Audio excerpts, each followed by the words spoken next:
আচ্ছা আচ্ছা ঠিক আছে, আপনি আসেন, অফিসে আসছি, আপনি এসে কথা বলেন আমার সাথে।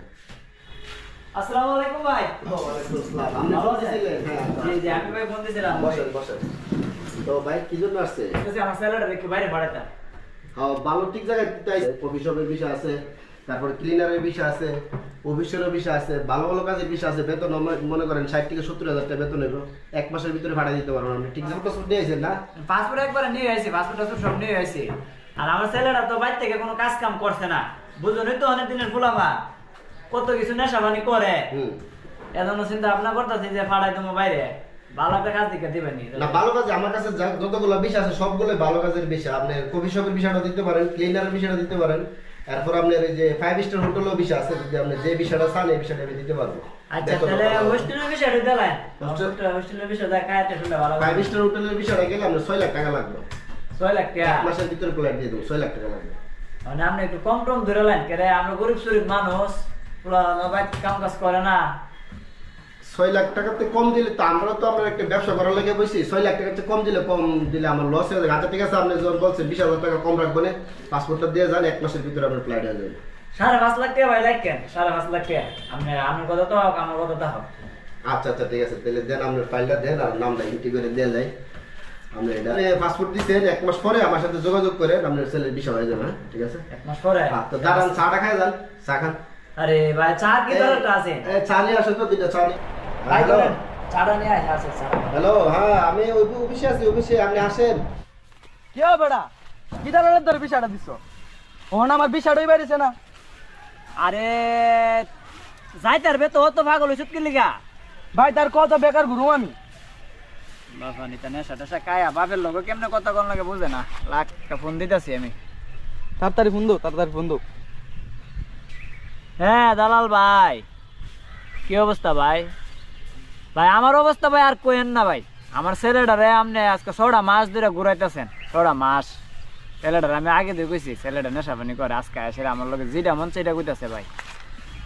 ভালো বিষয় তো আপনি দিবেন, ভালো বিষয় তো আপনি দিবেন, আমি তো না করতেছি না ভাই। একটু তাড়াতাড়ি ভাই, ভাই 1 মাসের কত কারণ 6টা মাস হয়েছে গা। আপনার যে টিয়া দিছি আমি শুধু রুপাই না টিয়া দিছি, টিয়া কি আমাদের ক্যাশ টিয়া আছে?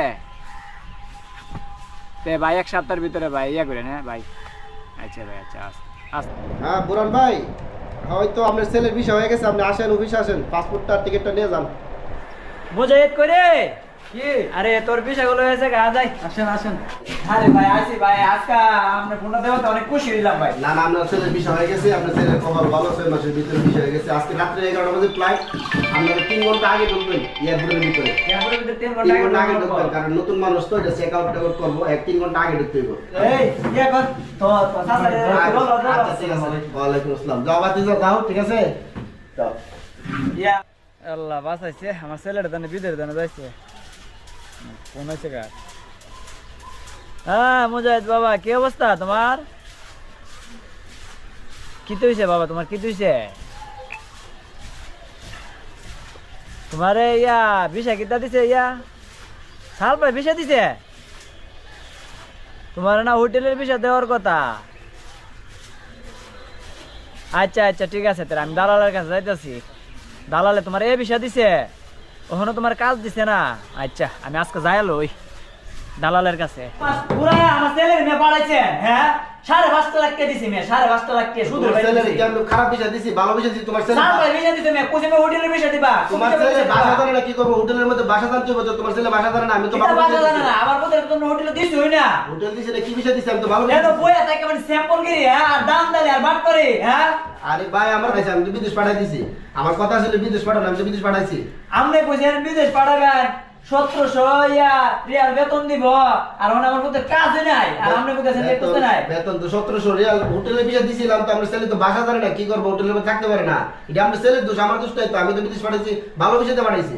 আমনে ভালো বিষয়টা বাড়াইছেন, যে অন্য লোক দিয়ে নিতেছে, আপনার এটা কেমন লাগতেছে? এই যে আমার বাইরে আপনি কি বিষয় দিয়ে পাঠাইছেন? আরে কথা কম তো বাবা কর, বিষয় দিলে কি আমার বাইরে মরুভূমিতে পড়ে? ছোট মানুষ কথা কম কর। তোমার বাইরে ভালো বিষয় দিছি, তোমার বাইরে বাসা জানে না তো, কি করবো? বাসা না জানে কি আছে? হোটেলে যাবার কথা তো। হোটেলে আমি কইছিলাম- ভিডিওর মধ্যে আমরা আপনাদেরকে একটা মেসেজ দিতে চাইছি, এইটাই যে এই ধরনের দালাল দিয়ে কেউ বিদেশ পাঠাইবেন না। কারণ কি, দালালের খপ্পরে পড়ে অনেকের জীবন নষ্ট হইতেছে। এই যেমন আমার ভাই ঋণ কইরা গরু টরুর বিচ্চা ছেলের বিদেশ পাঠাইছে, বলছে হোটেলের বিষয় দিব, কিন্তু দিয়ে দিছে মরুভূমির বিষয়। তাই আমরা আপনাদেরকে যারা ভিডিওটা দেখবেন লাইক কমেন্ট শেয়ার করবেন, আর আমরা একটা মেসেজ দিতেছি যেটা এই ধরনের দালালের খপ্পরে বইরা কেউ বিদেশ যাবে না।